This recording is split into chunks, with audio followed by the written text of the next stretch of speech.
Dear students of FYBSc and FYBCS classes, we very warmly welcome you in this 2 days workshop on NEP 2020 implementation and sensitization program, which is being organized by 2 different committees of the college, that is NEP 2020 implementation cell, which is coordinated by Dr.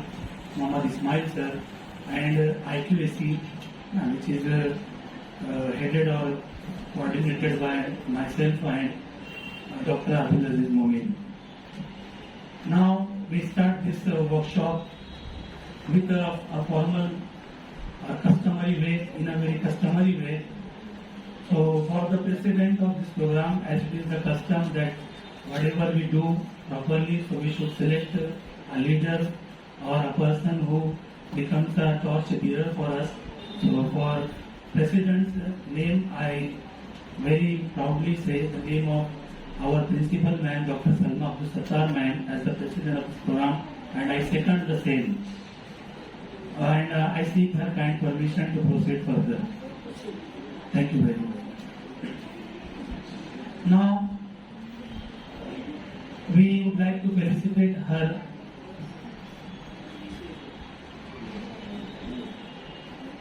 So felicitation part is removed, and now we start formally.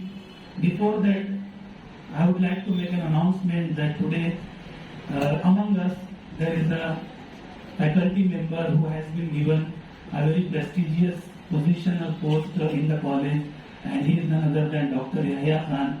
He has been nominated as academic and administrative coordinator of the college, which was earlier undertook by Dr. Salma ma'am herself.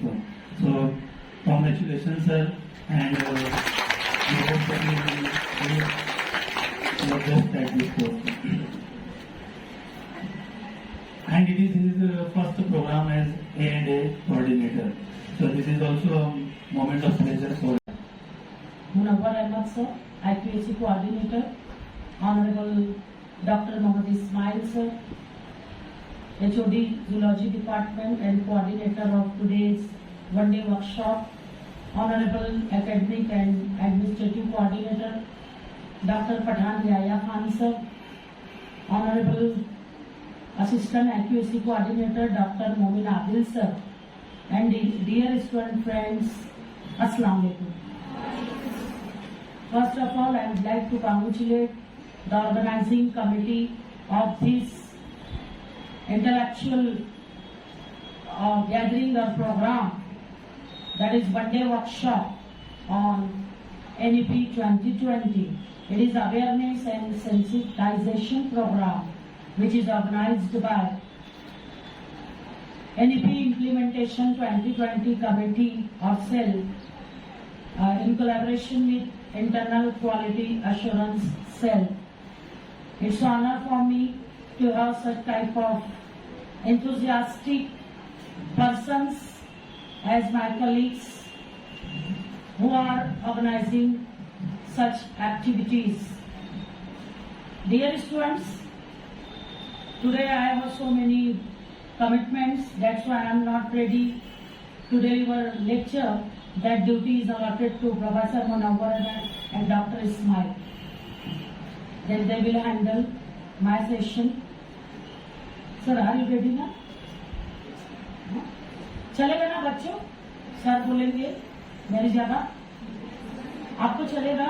तो मैं नहीं बोलना है, आपकी choice. चलो आप पे छोड़ दो. It's your choice. आप किसको सुनना चाहेंगे? Ma'am is always student centric, so हाँ yes yes. she has given you. ये दिल का मामला है ना, दिल पे छोड़ते हैं. बोलो चॉइस आपकी. अफ्रीका के हीरो जिस तरह से पोजीशन है इंडिया में महात्मा गांधी की, उसी तरह से इन्होंने भी सेल्फलेस स्ट्रगल किया for the independence of south African black people from the clutches of white people. उन्होंने बहुत मेहनत की. उम्र में 35 साल जेल की सलाखों को पीछे गुजार दिए नेल्सन मंडेला, और उन्होंने आजादी दिला के दम ली. And he was very much influenced and impressed by the personality of Mahatma Gandhi. कि एक भूखा नंगा इंसान हिंदुस्तान को आजाद करा सकता है तो मैं क्यों ना कराऊं। उसने काम किया, अपनी कौम के लिए डिवोट किया, सैक्रिफाइसेस दिए।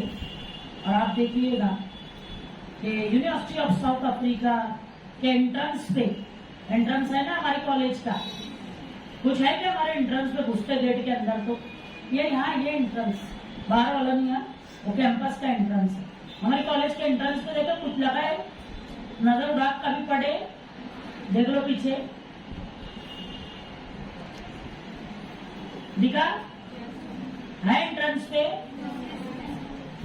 एंट्रेंस पे नजर उड़ाना ना, ऐसे दिखेगा ना, देखे थे ना जब आए थे पहली बार, तो कुछ मैसेज आए कि नहीं है, लिए क्या तो कुछ वहां से, आपके पेरेंट्स को बोल रहे ना हम, वो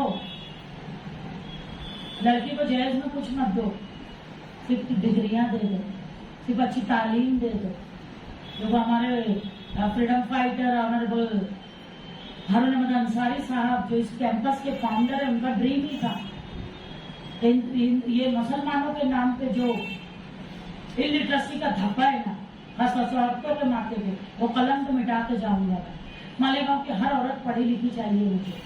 ऐसे जुनूनी लोग, ऐसे लोगों ने हमारी शुरुआत की और उनके ख्वाबों की ताबीर हो अक्सर। आज हिंदुस्तान क्या, आप देखिएगा मुसलमानों में, खासतौर से मालेगांव के मुसलमान, जिस वक्त हम पढ़ने गए थे सर, हम लोग एमएचजी कॉलेज में 4-5 लड़कियां थे, कोई भेजता ही नहीं था अपनी लड़कियों के उधर, 5 बच्चे हायर एजुकेशन में। और आप देखो अभी यहाँ पे it was the dream of Haroon Ahmed Ansari साहब, और उसके उनके ख्वाबों की ताबीर जो है उनके बेटे दोनों करके दिखा रहे हैं। ऑनरेबल चेयरमैन अंसारी अनीस अहमद साहब, ऑनरेबल सेक्रेटरी अंसारी निहाल अहमद साहब, वो कर रहे हैं काम, कंटिन्यूअस स्ट्रगल जारी है। और अपने लिए तो सब जीते हैं बच्चों, जीना तो वो है जो औरों के लिए जिया जाए, अरे औरों के लिए जीने वाले लोग है ना। तो उन्हीं की तरह एक और मैं नाम ले रही हूँ, the great personality, international figure Nelson Mandela. याद रहेगा, सुने थे ना इसके पहले ना, प्रेसिडेंट भी बने वो बाद में साउथ अफ्रीका के, है ना। एंड ही इज हीरो, और फिल्मों वाले नहीं है, रियल लाइफ हीरो।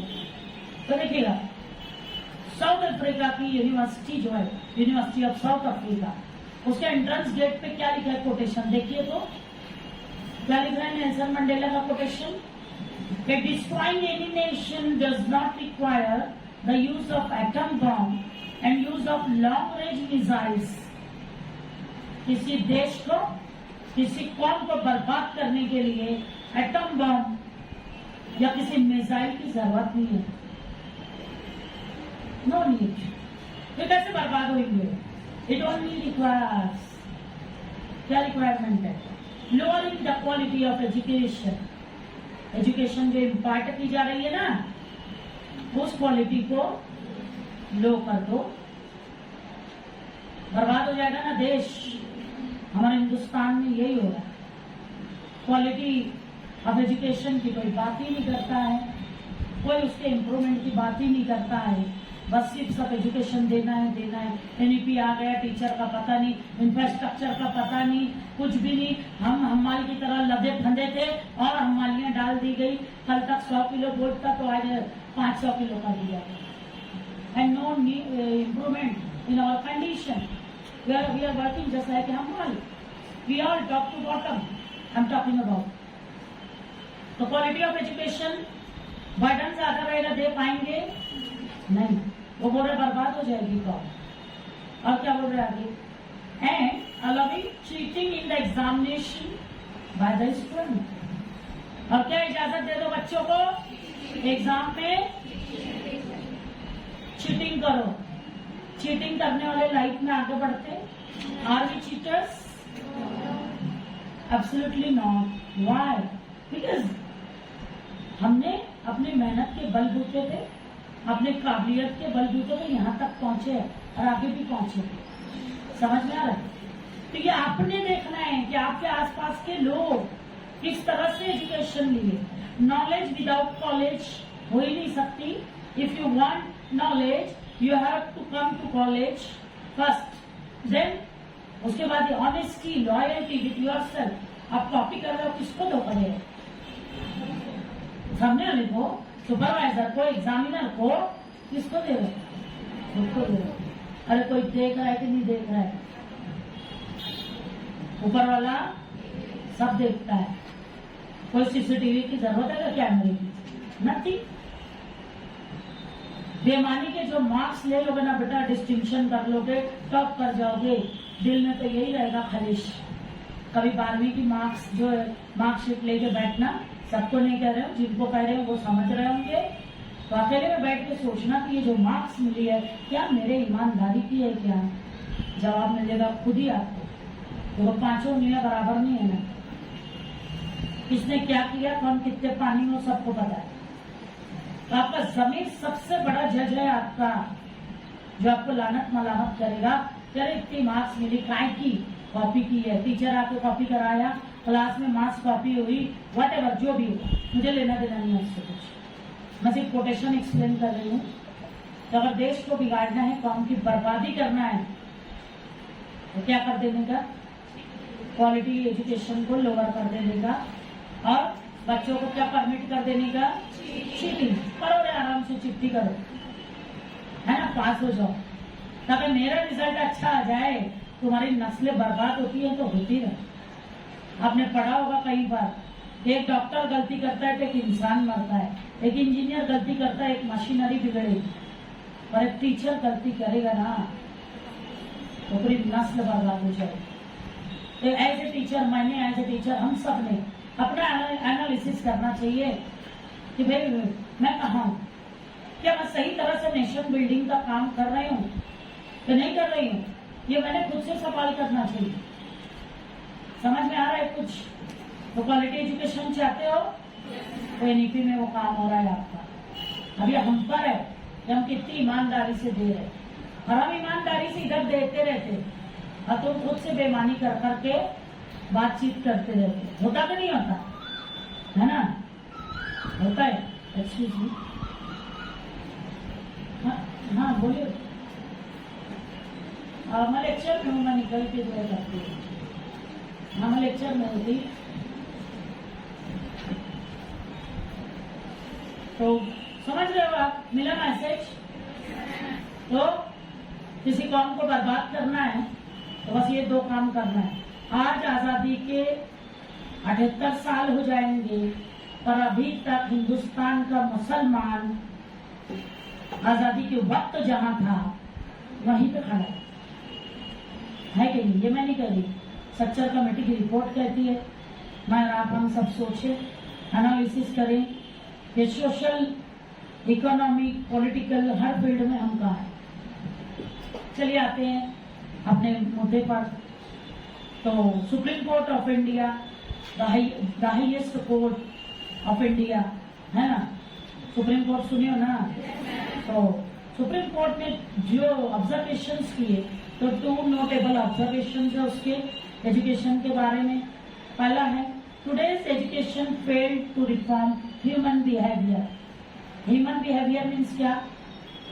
इंसान का बर्ताव, रवैया, है ना? तो कैसा है ह्यूमन बिहेवियर? बदलेगी। मैं एग्जांपल दी थी इस तरह से कल बच्चों को कि आपकी दादी नानी, उसका ह्यूमन बिहेवियर देखिए, आपकी अम्मी, आपकी खाला, चाची, मामी, उसका बिहेवियर देखिए, और आप कजिन, और आप खुद अपना बिहेवियर देखिए। 3 जनरेशन बताई, ओल्ड जनरेशन, मिडल वाले, और फिर आप, है ना, मॉडर्न एरा के। तीनों का ह्यूमन